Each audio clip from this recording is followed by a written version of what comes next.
Hello, kia ora koutou, dajia hao. Welcome to NZCTA Young Associates Score the Job event. I'm your MC, Melanie. Thank you for attending and tuning in from wherever you may be, especially for those based in Auckland, currently in level 4 lockdown. We at the YA hope you're all doing well and are staying safe. A few notes on Zoom etiquette before we get started. So please make sure you're muted at all times unless it's appropriate to unmute during our Q&A session. If you have a question for the speaker, please send it to Isabella, who is our question master, privately via the Zoom chat or just in the general chat. We encourage you to keep your video on, but no pressure if you'd like to turn it off. And finally, please turn on speaker view. Our guest today will speak for roughly 45 minutes, followed by 10 minutes of audience questions. So we'll conclude our event at around 2 p.m. If you do miss anything, a recording of the session will be made available on YouTube over the next few days, so stay tuned for that. So this is our third and final session in our online series for our professional development. So the development series is a new series for students and young professionals to develop and learn skills in specific areas. So we hope that through this series, you've been able to gain tangible skills that can help your employability, your numerical literacy, as well as be more comfortable in social situations. You can tune into our previous sessions, YA Financials Made Easy with Helen Martin Ma from PwC, as well as YA Network Like a Pro with David Nottage, a world champion of public speaking. So ahead of next year's recruitment season, we at the YA want to give you the tools to give yourself an edge and improve your chances of scoring a job, providing helpful tips and advice on what you can do to stand out from the crowd. For our session today, we are privileged today to be joined by Poncho Rivera-Pavon. Poncho is the graduate professional and general manager at Next Step, New Zealand's leading early talent careers platform. Poncho has exposure to a wide range of industries and best practices in the market. As an experienced human resource manager with a background in psychology and human resources, Poncho finds working with people at the beginning of their professional journey fascinating and enjoys being involved in the broader graduate market. Please welcome Poncho. Hi, everyone. Thank you very much for having me today. Thanks for the introduction. My name is Poncho, as it has said before. I work at Next Step, and what I do is I manage a business that we specialize in helping graduates, right? So that's what we do all day, every day. We work with some of the biggest recruitment agencies and some of the bigger employers in the country. So people of the likes of like PwC, Deloitte, MPI, all of those people advertise with us, and that's what I like to do. So today I'm here to talk to you about how to score the job, and how to make yourself a little bit like feeling a little bit more prepared when you go into recruitment season next year. A little bit of a disclaimer: some of the things that I'm going to say to you today might change because of COVID. If it keeps going, dates and timings might change next year, but I'll cover that as I go through. And let's just dive straight into it. So the first thing that I want to talk to you guys about is I'm going to start talking about something called your digital footprint. So, first, roadmap, sorry. I'm going to talk to you about your digital footprint, your CV, your cover letter. Then we're going to talk about how to apply. We're going to cover things like career mapping, how to identify who the recruiter is, things like that, and then how to make sure that all of that work that you've done at that cover letter and CV translates well into your interview, and then how to communicate with recruiters after that. But the first thing, as I said before, is what is a digital footprint? A digital footprint is all the information that's online about you. This is important for you to know because we're going to talk a little bit about privacy, and I'm going to tell you some of the practices that as recruiters we do, where we're going to be looking for you, and what happens if we cannot find you. So I think it's important for you to consider all of these things because, as it shows in that next image, recruiters will look you up. Like, we have licenses to go into LinkedIn and have a look at your social media. If I don't find you on LinkedIn, I'll probably go to Instagram. So we're going to cover how to make sure that people have access or not to some of those social media platforms, and what to do and why use one over the other. Things that you can do to enhance your digital footprint is checking your privacy, right? So the first thing that you can do is make sure that you have a LinkedIn account. That's the first thing that I would say to you. If you're going to start looking for a job next year, if you're a graduate or thinking of getting an internship, if you're like penultimate year last year, or even if you're like experience and you want to have another job, getting your digital footprint under control is good, right? So make sure that the right people can have access to your things. My personal preference is to have your private life and your professional life separate. I'm not saying that you cannot bring your whole self to work, because that's 100% acceptable and that's what I do as well. But sometimes I don't want to see my employers when I'm having fun over the weekend. If I go on holidays and I'm spending time at the beach with my families, no one wants to see this without a shirt on. So, it's easier to just make sure that your privacy is done in the right way possible. Um, Check what your online brand is. So if you're going to go on LinkedIn and you're going to comment and you're going to make statements of any nature, make sure that what you're saying out there is reflective of how you want to come across professionally. This means being in control of what your opinions are. I think the golden rule is, if you're second guessing what should be out there, then don't post it. Make sure that it's not out there, because once it's out forever. So make sure that you're covering that. Curate your activity, make sure that you're interacting with people who are thought leaders, or that you're following some sort of like professional influencers like Simon Sinek or things like that, and make sure that it's reflective of who you are. And as I said before, make sure that you have like your personal and your professional networks closed off. So in my personal case, my Instagram account is visible because I post things about work. But if you don't want people to see what you're doing, as I said before, then it's good for you to just keep it private. Now, I could go on and talk to you about how to write a cover letter and how to write a CV and all those things, but I think that the most important part is to choose a narrative and stick to your narrative. When you're going through an application process, I'll tell you, I used to work at a law firm called Simpson Grierson before I took this role, and I used to read approximately between 700 and 800 applications a year just for summer internships, and maybe around like 300 for graduate roles.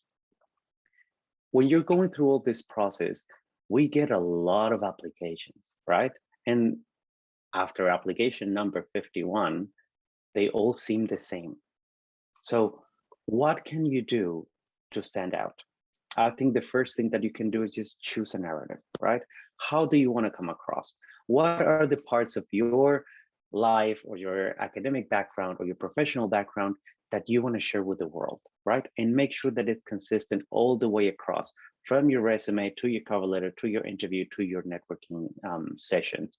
Networking, whether it's in person or it's on LinkedIn, make sure that it's all consistent. I'll tell you what happens. We, as recruiters, we get a cover letter and a CV, and we read it. And of course, we're going to spend between, I'll be honest with you, between 5 and 10 seconds on each document, just rapidly going through it and making sure that there's something there that catches my attention. If it doesn't quite catch my attention, then I'll be like, oh, okay, well, just another one, right? So make sure that you're focusing on those areas. One of the things that I would that I normally advise for people to do is just think about the things that make you you. What separates you from the rest of the people. I'm sure you'll find something. In my case, it's like I used to be a dancer, or then I did gymnastics, or the fact that I come from Mexico City. Those are big trump cards that I have in my narrative when I apply for a role, right? So I talk about the things that have, like, the discipline that I learned through dancing, or yeah, things like that. So make sure that you're choosing something that is personal to you, and find what the transferable part of that is and how it might come across in your narrative. In my case, when I apply for jobs, I normally think about the different industries that I've been working on, right? So I've worked for professional services, I worked in hospitality, I worked for government. And because of that, I have a range of transferable skills that I can bring to a role. And that's my narrative, how I have like this complex industry knowledge that can go to different places. And that's what I'm going to stick on throughout every single thing that I do. If you follow the same path, then it's just going to come very normally and very naturally to you. If you're talking about something, and then in your CV, and then you talk about the same thing in your cover letter and the same thing in your interviews, then everything is consistent, and it's going to come so easy to you. When someone asks you a question in an interview, you'll be able to answer it straight away because you've been thinking about it before. So I think it's important to keep that consistency. Now, when you're thinking about a resume, one of the things that I see people do that some people have considerations around it, but whether you should use color or graphic CVs or not. I'm going to tell you how it works. Most graduate recruiters, or most recruiters in general, have something called an applicant tracking system.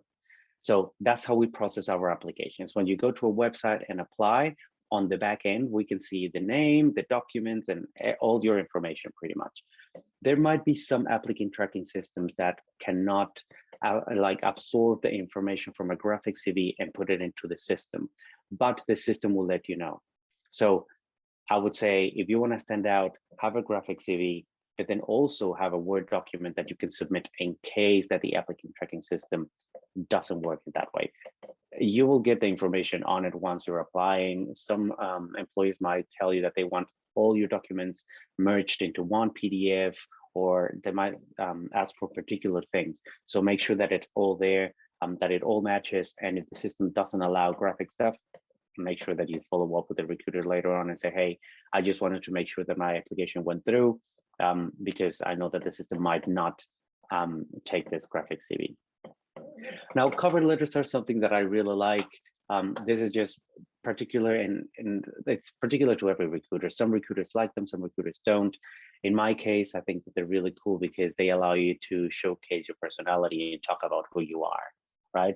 So I think about it like this. Your CV is an X-ray, right? So it has like a really clear outline of who you are, but then you can get a little bit more information on the cover letter, things that fill in the gaps, because there are things that 100% don't fall into your resume, right? So we don't want to talk about, you don't want to talk about the things that inspire you in a job and things like that, because at the end of the day, a CV should be more like from 1 to 2 pages long, right? And no longer than that. So space is limited and you should use it, very strategically. So I would use your cover letter to fill in all those gaps, to showcase who you are, to showcase your personality and all the research that you've done. Because unfortunately, a CV doesn't show the research and the hard work that you have put behind applying to a job. So it's important to have that. And then in an interview, all of these things, what's going to happen is this. I'm going to read an application. I'm going to find something that's interesting to me. And of course, I'm going to ask about that in an interview. I'm going to tell you an example from a couple of years back. I was reading this application from this girl who said that she was like originally Persian and she liked making Persian cakes. That got my attention because I'm a sweet tooth, and as I said, it's very particular to each recruiter. But when she came to the interview, the first thing that I asked about was the cakes. I was just like, okay, so tell me about the cakes. That's the first thing that came to mind, because that's what caught my attention. That's why having a consistent narrative is going to be easier for you, so that you can go into that and make sure that it all makes sense. And then in your networking events, we'll talk a little bit about networking a little bit later on. And I've heard that you talked to David Norwich before, so I don't need to give you a lesson on that because that's been covered already. But make sure that all of that goes all the way through. Once you have all your documents ready and you know where you want to apply or have some sort of an idea of where you want to go, I would advise for you to do something called career mapping. Career mapping is understanding what the market is doing. It's understanding who is hiring, when and where, and are they looking for someone like you, right? It's important to have access to all of this information, and it's all online. So once you start mapping and making sure that you have the lay of the land, it will be a little bit easier for you to know where you're going. The first thing that I would say is, again, going back to that narrative, is you need to understand who you are and understand what gets you going. For example, if you're studying engineering and one of the things that you want to do is you're thinking about working on roads and things like that, make sure that you're applying to an engineering firm that works in that sort of environment. Because if not, you might apply to places that don't have the options that you're interested in. And although graduate programs are designed for you to learn a little bit about what the industry does and how everything works, you might already have a decision made in your head as to where you want to go. But the opposite is also true. If you don't know exactly where you want to go, going through a company that gives you a lot of rotations is a really good idea. That's why it's important for you to know who's doing what and where you want to go, because it's very common for us as recruiters to sit down in front of someone and ask them whether they know what they want to do. And I would say 7 out of 10 people would say, well, I'm not too sure what I want to do. And graduate programs are designed to help you with this decision. That's why it's important for you to know what they're offering, what they do, what time of the year they're hiring, because it will help you make sure that you have all your ducks in a row. So once you understand a little bit of how the market operates, look at the options, right? And think outside of the box, because sometimes it's really easy just to go on Seek, but most graduate employers will not advertise on Seek. So, and I mean, shameless plug over here, but go to our website, because we work with some of the biggest employers in the country, and we have jobs around all the year. So you can see who's doing what and what they stand for, and why a company might be better for you than another company. Once you know all those things, then it's time for you to make your map. When you're doing your map, my biggest recommendation is for you to start an Excel spreadsheet. So make sure that you write the name of the recruiter, the company, the opening and closing dates, or if it's telling you what time of the year they're going to go on, just write it on your Excel spreadsheet and calendarize everything so that you don't miss any dates. Because unfortunately, although we open for like 2 or 3 weeks, sometimes, and this is something that we find as recruiters, we see most of the applications coming through over the last 2 days, because, you know, deadline driven. I used to do the exact same thing when I was looking for a job. So make sure that you have everything calendarized so you don't miss out. Look at your options and make sure that you know who the recruiter is. One of the biggest pieces of advice that I can give you is address your letters or your applications to the recruiter by name, because we all like to hear our own names, and it's showing us that you're doing your research. Make sure that you're tailoring your approach to each company that you're going through. This is where the Excel spreadsheet is going to work really well. I would have like a column that talks about why are you interested in that particular company, and then I would follow with another one that includes some of your research. So what are some of the biggest projects that I've been working on that are interesting to you? Is there anything about their training and development that's interesting? Mention all of this in your cover letters so that we can see that you're doing some sort of research, because that makes us feel good, right? Like the way that I see it is, if you're taking your time to research me as an employer, then I will take my time to research you as a candidate. It's a two-way street, right? We can smell it like a mile away when you send us a blanket cover letter. Like every time that we get something that says, I would like to work for a forward-thinking employer like yourself, it's just like, yeah, well, how many other people have you sent this to? So it's important for you to tell us so that we can look at that. And once you have identified where you want to go, there might be a couple of places that you're more interested in working in. So take a little bit more time in crafting that application. Make sure that you're showing it to other people so that they can see what you're talking about. Whether your application is reflective of who you are, because I know what it's like. You've been working on a document for so long that you don't even know if it's well or not. Like your brain's already completing sentences. So it's good for you to share with someone else so that they can tell you whether it's reflective of what you're doing on who you are or not. This part of the career mapping, I think it's key, because a lot of people pay a lot of attention to their applications and their documents and things like that, but sometimes they don't realize that there are a lot more options than you know in the market. So there might be like top tier firms that most people are interested in applying to, but then there are also mid tiers and boutique firms, or places like you didn't even think about, like government or banks that are also hiring people with your skill sets. So it's important for you to know who are the players in the market so that you can make an informed decision. What about the interview? There is something, I don't know if you guys have heard about, it's something called the Golden Circle, and it's something that Simon Sinek talked about a few years ago, that it talks about the why, the what, and the how. At the center of all of that is your why. If you know why you're applying for a role at a particular company, it's going to make it a lot easier while you're going through an interview. Chances are 90% of the employers are going to ask you this question: why would you like to work here?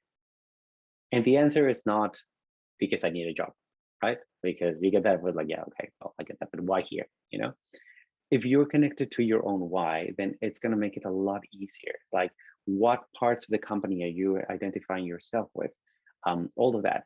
Once you have your narrative for your interview, the narrative for the interview is a little bit different than your application process, because when you're in an interview, you want to get a number of things across, right? So make sure that you know what are those things that you want to get across. For example, I interviewed someone a couple of years ago who he was really keen to tell us that he has worked really hard, that his grades are not the highest because he had to work 2 jobs to support his family. And that was his key narrative. He wanted to explain why he didn't have like all A pluses, you know, and that was part of it. And he told us his story in a really brilliant way, to the point that we were just like, oh, okay, that's good. That's your story, you're sticking to it, and it makes sense now, right? So understanding how you want to come across, but keeping that on the back of your mind. There's always going to be a part of the interview when the interviewer is going to tell you, is there something else you want to ask us, or something that we haven't asked that you would like to tell us? Make sure that you bring that in there, but don't try to control the narrative yourself. So for example, if in an interview and the interviewer tells you, tell me about a situation where you had to deal with conflicting priorities, and then you say, oh, well, yeah, that's interesting, but I would like to tell you about that time where I managed a team of 15 people and I just wanted to get this done. And, you know, like, you're not answering the question. And that happens for 2 reasons. The first one is because of nerves. And the second one is because you're so interested in getting your point across that you're willing to ignore a question to get your point across. And that happens more often than you think. I mean, I'm giving you like a really, like, I'm making like a massive example of something, and most of you might be thinking, oh, well, I would probably wouldn't do this. But it happens in like small ways. When you answer a question, then you go straight into something else. So make sure that you're answering the question without pushing your own agenda. You will have the time at the end of the interview for you to get your point across, and for you to tell them what you really want to get across and what makes you different. So I think it's important to go through all of this part. For interviews, my biggest recommendation is for you to practice what you're saying. For you to practice what you want to say and how you want to say it, because the part of our brain that thinks about things and the part of our brains that speaks things, that controls language, are 2 different parts. Have you ever been in a situation where someone asks you something and you respond and you're like, oh no, that came out wrong. That's not how I wanted it to come across. That's why it happens. So the more that you practice and you rehearse your answers out loud, the easier it's going to be. Because this is how the brain works. This is how memory works. When you're remembering something, you're not remembering the original event. You're remembering the last time that you thought about that event. So when you're answering a question in an interview, you're probably not remembering the situation that you're talking about, but the last time that you told someone about it. That's why this is important to consider, because when you're going through all of this interviewing processes, the more you practice, the better you'll get at it, because it's fresh in your mind. I have a colleague that says that your first interview is always the worst, because you don't know what you're doing and you haven't rehearsed your answers as well as you could have. And I agree a little bit with that, but I think that if you practice a little bit beforehand, then your interview will be a lot easier, and you will be able to get your point across a lot faster. I think there's a number of things. I'm giving you a couple of books over here that I think are really good for you to know how to conduct yourself in terms of like body language and how to read other people. The first book is Conversation Tactics by Patrick King. He talks about things like managing the energy of the room that you're in. So when you're going through an interview and you start talking to people, if you come in with like a level of energy that you want the interview to carry all the way through, that's the best way of doing it. So make sure that you're modeling the energy that you want your interview to have. When we're talking to people, especially in interviews, both parties are trying to size each other up, right? So like from the first time that you come into an interview, I'm trying to figure out who you are, what your triggers are, what your motivations are, what you're interested. But at the same time, as an interviewee, you're also doing the same thing. You know, you're there, you're looking at you're trying to figure out what the recruiter is trying to do. So if you come with like an energy level that's like, it depends how you want to come across, but like you can use humor, or you can be upbeat, or you can be very serious, or you can be very academic, something that reflects the kind of person that you are. Bring that into your first 10 minutes of, well, the first, 5 minutes of an interview, just to set the tone all the way through. It will help you learn. There's like a interviewing technique called twisting that helps you come through. You answer the question, but then at the same time, you include a piece of information that will be useful later on in the interview, so you can refer back to that piece of information. So, and that's included in that Conversation Tactics book by Patrick King. As I said, the best thing that you can do is just choose your narrative and stick to it, because I think that's one of the biggest mistakes that I see in interviews. And also the other part is, you're just there and you're an expert in your own life, right? So the interviewing is just going to ask you all these questions, but you know your stuff better than I do. So you're already at an advantage, right? You're already at that point where, there's nothing that they're going to ask you that you're not going to know, right? So, well, that helps me put my nerves aside when I'm going through an interview. The fact that I know my work history better than the recruiter himself, right? Or herself. So I think it's good to consider it that way. Practice with your friends. Make sure that you're talking to people. Talk to people who have gone to interviews to the same place. If you're looking at applying at a particular firm, reach out to someone and tell them, hey, so what was the recruitment process like? Ask them whether they were asking for psychometric tests, whether you were going to go through assessment centers or panels. Most of this information will be available to you on the website, but if you can reach out to someone to have a coffee, I think most people will have that coffee with you. And if they don't, then it was just not the right person. Look for someone else, and they will happily tell you what it was like for them, because we all like to talk a little bit about our own experiences. And there's an inherent, like in our nature as human beings, we normally feel good when we help someone else. So asking someone to give you a little bit of tips would be something good to do. So recapping a little bit on all of this, choose your narrative, make sure that your CV is standing out. So use either color, or don't be afraid of using templates that you find online, like Canva, or pages like Bangage are really useful. And always have a Word document ready. Make sure that your narrative is consistent across all your documents and what you want to get across, and that will get you through that interview process. I have a couple of questions that I'm going to cover here before I open it to you guys. But the first thing that I get asked very often is, when should I call a recruiter after an interview? How should I follow up? Right?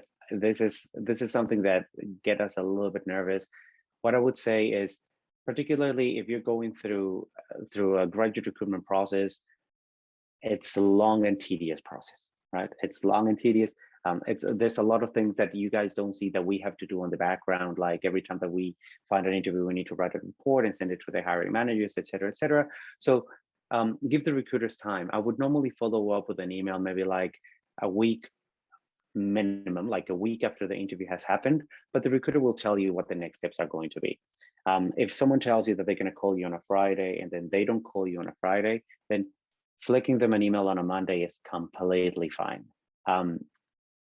Always think about sending an email first before you jump on a call, because you don't know what the recruiter is going to be there. Or just tell them like, hey, I just want to get some feedback on this. How did I do? Was it good? Was it bad? But the main thing that I can tell you is make sure that like if you have all your timelines and everything will be fine. Make sure that your questions at the end of the interview reflect what you're interested in as well. I forgot to say that before. One of the best things that I can advise you to do is always have a couple of questions up your sleeve, right? So when the recruiter tells you, do you have any questions? I'm going to give you one of the questions that the first time that someone asked that in an interview, I was like, okay, this is good. Someone asked me, is there anything about this interview that is putting you off, that as like from my perspective as a candidate? Is there something that I am not covering in terms of what you're expecting? And then that would like that shakes you. You're like, okay, what? Okay, hold on. Like, and then I'll be able to tell you exactly how things are going and what you have done well, or if there's any considerations. The first time that I had that question asked, the person, I don't think they had the right experience for the role, and I said that. I said, well, hey, look, I just think that you have like all these skills, but I don't think that this is particularly good for this particular role. However, I do have this other role that might be available if you're interested. So asking questions like this can open a lot of different doors. The other thing is how to decline an offer. So I'm just jumping ahead, but I'm just getting you prepared to all of these different things. If you go through the entire process and then you get to a point that you have two different offers in front of you and you don't know how to say no to one offer, the best way, my biggest piece of advice is for you to email the recruiter and say to them, hey, can we just have a conversation and tell them over the phone? I think it's a lot better for you to give them a call and tell them, hey, look, unfortunately, I have two different offers at this point, and the other offer is looking a little bit more attractive to me. But thank you very much for everything. Just that the offer just seems better for me. And I'm going to tell you why that's good. And if you do something like that, what happens as recruiters is we have a number of roles that we can offer, right? So let's say that I can offer 10 people, and you're one of those 10. I also might have 5 other people that didn't quite make it to that point, right? But I'm waiting for some of the offers because we are ready for this. Don't like we know that some offers will be declined. If you tell me that you're not going to take that offer, then I can offer it to someone else. So I would do it sooner rather than later. If you know that an offer is right for you from the very beginning and you've kind of made up your mind, don't leave it till the very last minute, because then that's preventing other people to get from getting that offer. So that is the first thing that I would say. And the other one that I get asked very often is, can I negotiate salaries? Because yeah, that happens and it's a reality. Some companies might offer you a higher salary than others, and that's just how it is. What I would say is there is an opportunity for you to negotiate at a higher level, but not as a graduate. Because when you're applying for a role as a graduate, remember that we're hiring in bulk, right? So we get between like 10 to 20 people a year, and everyone starts on the same salary. So what this means is that if you want to get a higher salary, then I would have to bump everyone else's salary. And that is a matter that the recruiter is not in control of. That's something that comes from other places in the business. But you could ask about it. You can say, hey, look, I just wanted to make sure that negotiate in terms of interest. Like, okay, this is a salary. What kind of person am I going to get for this job? What's the training and development like? Things like that, so that you know what else you're going to get on top of that, like hard money sign that we're looking at. I think it's important for you guys to be aware that salaries fluctuate very often, right? So we run a survey every year. And salaries, although they might be set at a point, every year they go a little bit higher. Most companies do something called, they get like salary reports where they're seeing what other people in the market are doing. And we're normally trying to keep it at the same level. But yeah, it's always important to ask all of that. And in terms of timing, graduate recruitment normally, well, before COVID, it used to operate at 2 times during the year. The first one is in March and the other one is in July. But what we have learned since last year is that employers are taking something that we call an evergreen approach. An evergreen approach is they will put a job up that they need covering, and they will keep it open until all those roles have been filled. If they do it, for example, between March and April, then we'll close applications at that point. They will rest for a couple of months and they will go to market again.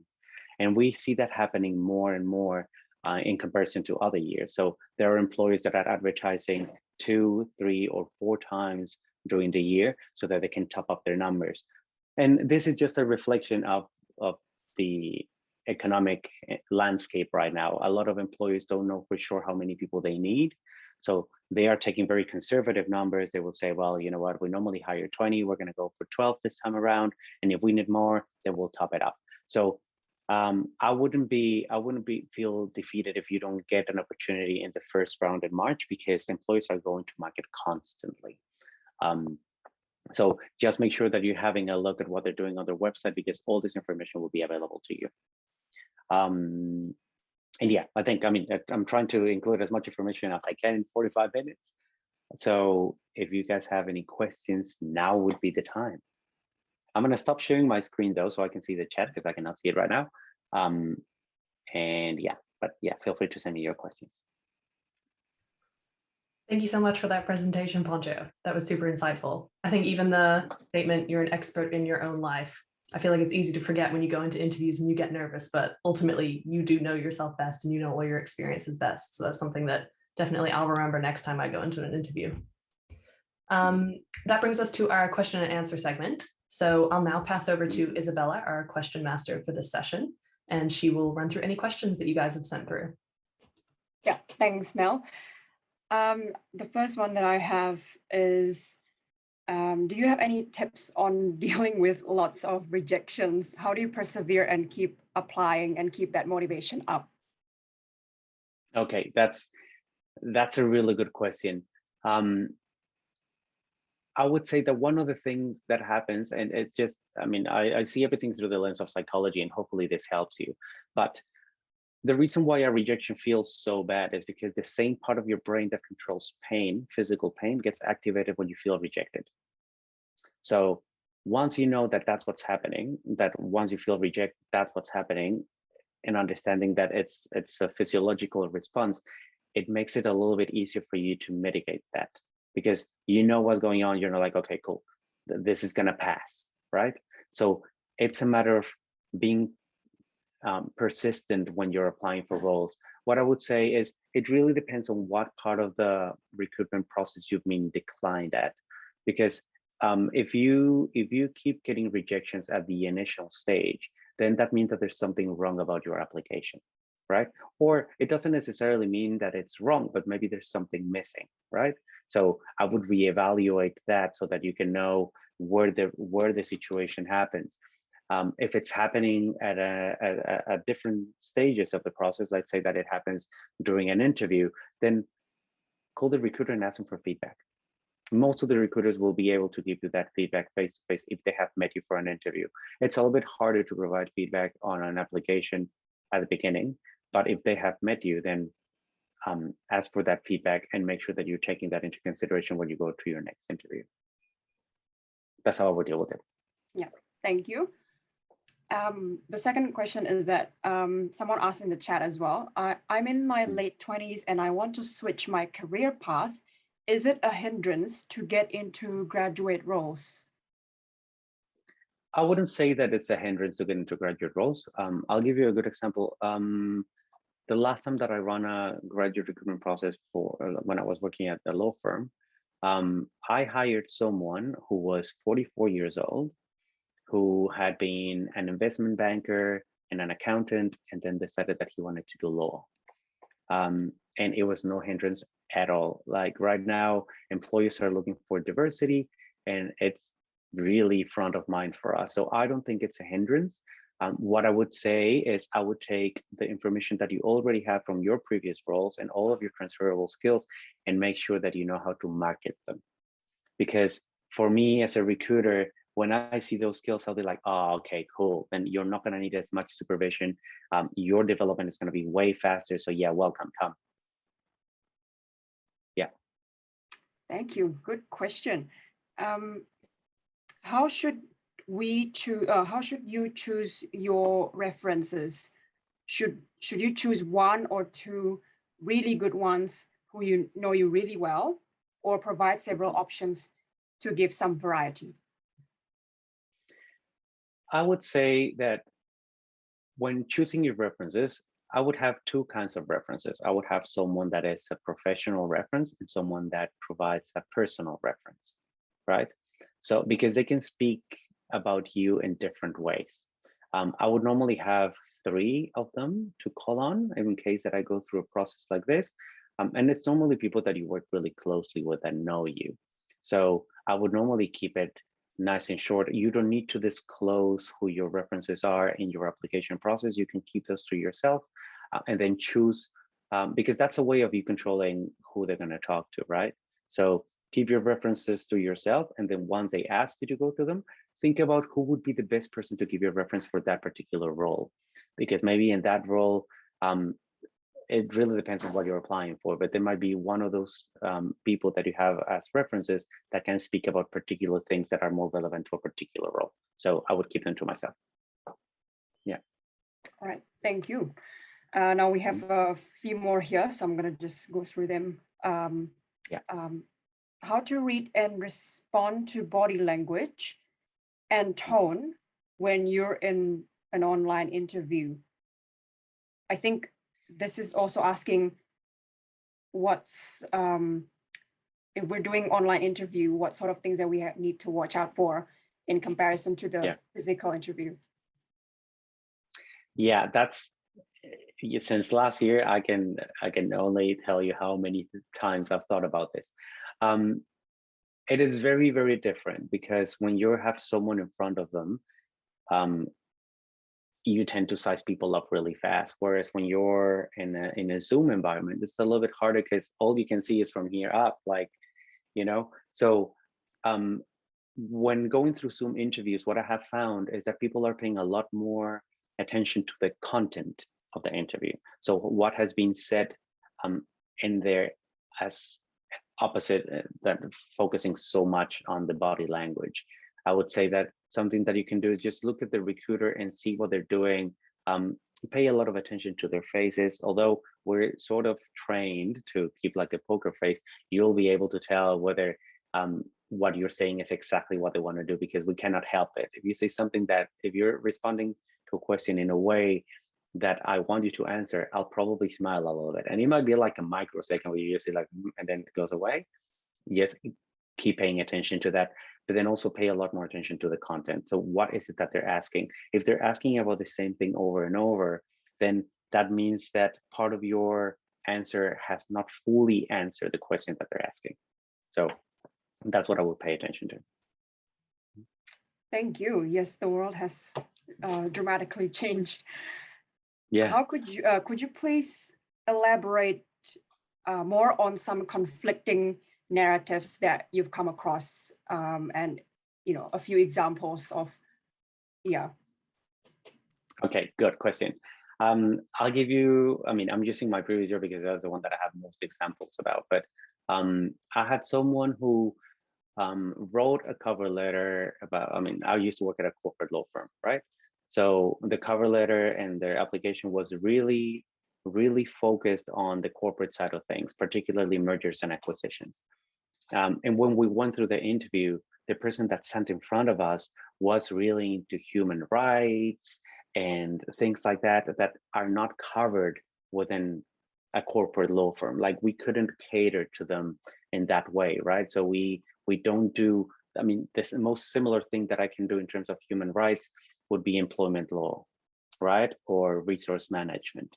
So what we were seeing in the application didn't quite reflect back when we were in that interview. And what that does to us, it puts a question mark on your name. We're like, oh, well, is this going to be the right person for us? That's an example that I can give you. Thank you. We've got some more in the chat. Besides graduate roles and programs, are there any other methods to know yourself more and what to do? I think there's heaps of things that you can do to get to know yourself a little bit more. There's like a lot of psychometric tests that you can do online to find out a little bit about your personality. So 16 personality types. There's a website called 16personalities.com that is based on the Myers-Briggs, and that can tell you a little bit about who you are and how you react to certain things. I'm a huge fan of Gallup's Strengths Finder. It tells you what are your 5 key strengths. And I think that's really good for you to know a little bit about who you are and what gets you going. Because those are I would like to think that when we're applying for a role, we want to build on our strengths and not hide our weaknesses. It's just like build on those strengths, right? So once you know what those are, it will be a little bit easier to go through that process. I think that's one of the ones. Would you be able to type in the chat, like, how do you spell that? What the name of the method? Yeah. There we go. Gallup Strengths Finder. Like that. Right. Yeah. Thank you. What advice? So you can do one of those. Yeah. Yeah. Go. What advice would you have for a candidate deciding between 2 or 3 offers? Right. I would say to follow your gut. So if you're going through an interview process with 3 different places, one of them made you feel better when you were there. You like the people better, it made you feel a little bit more at ease. Remember that the work at that graduate level is going to be very similar. If you're going through 3 companies that are offering you graduate programs, the learning is going to be very similar. Like the kind of work that you're going to do is going to be very similar. So why not choosing a place where you like the people better, where you're going to feel more comfortable? You can make career decisions later on as to who's an expert in certain areas, but that's how I would choose.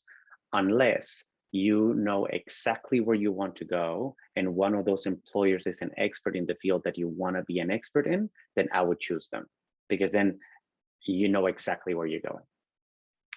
Yeah, thank you.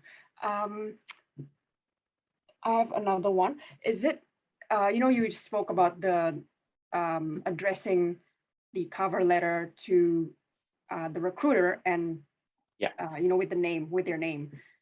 If you can't find the actual exact recruiter, the recruiter's name, is it better to leave it just general, or use other names in the company or department that you can find, through LinkedIn research, for example, like the head of the department?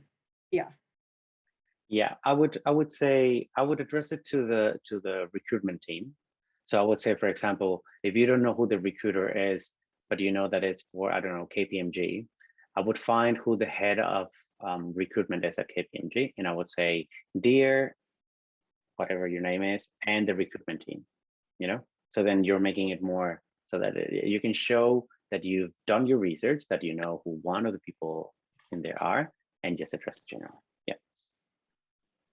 Okay, thank you. I think that's what I have currently. Oh, you've got another one in the chat there. My legal name is hard. Yeah, that one. Can you see that? Yeah. Okay. Yeah. Depends what you feel more comfortable with. I go, for example, in my case, I go with Poncho because it's easier to pronounce. If I tell you what my legal name is, maybe let's not say that. So I normally go by Poncho because it's easier. So yeah, 100% go for it. Okay. Yeah. All right. Yeah, also just for the recording, just gonna say the previous question. So this person was asking, the legal name is hard to be pronounced, and should we use our English nickname? Yeah. That's all that I have from the questions. Right, last chance if anybody wants to ask any questions, put it in the chat now.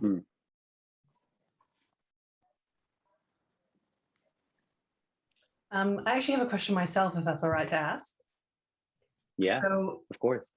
Regarding when you said previously, it's a good idea to reach out to someone in the company that you're applying to. Would you recommend reaching out to someone at the same level or the level that you want to get into? So say, for example, a grad. Yeah. Or would you recommend reaching out to someone in HR or even someone in a position that you aspire to be at?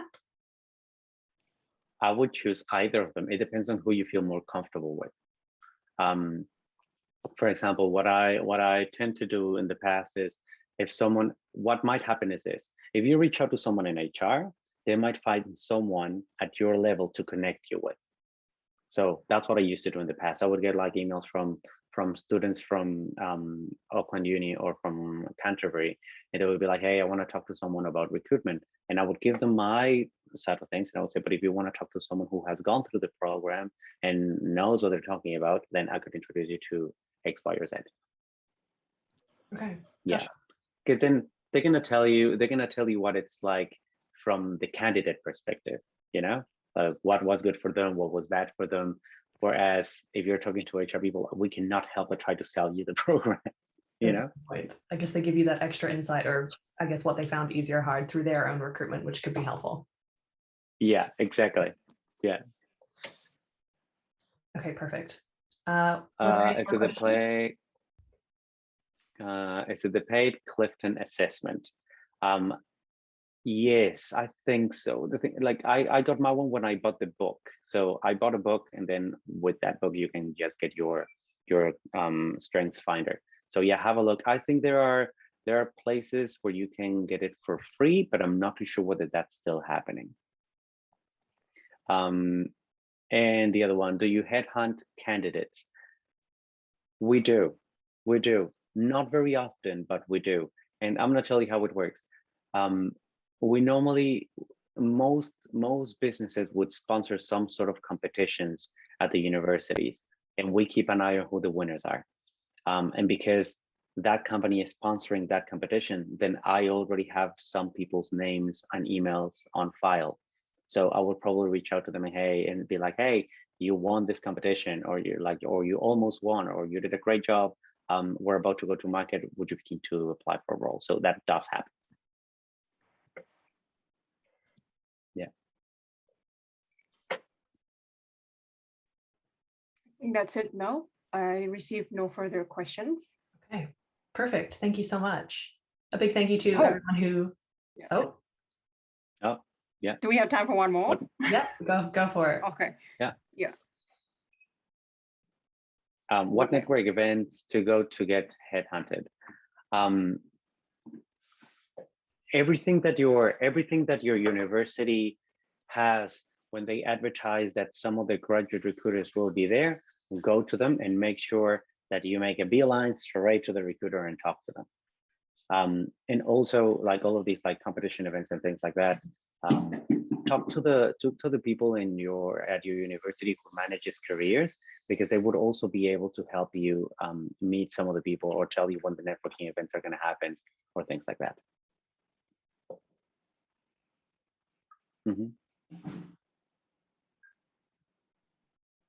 Okay, brilliant. Thank you so much for all those questions. And thank you to Poncho, who took the time out of his day to attend this event. If you want to be in the loop and be the first to know for any of our future events, you can follow us on LinkedIn, Instagram, Facebook, WeChat, and sign up for our Patreon for less than $3 a month. Thank you all for coming today. Stay safe, and kia kaha.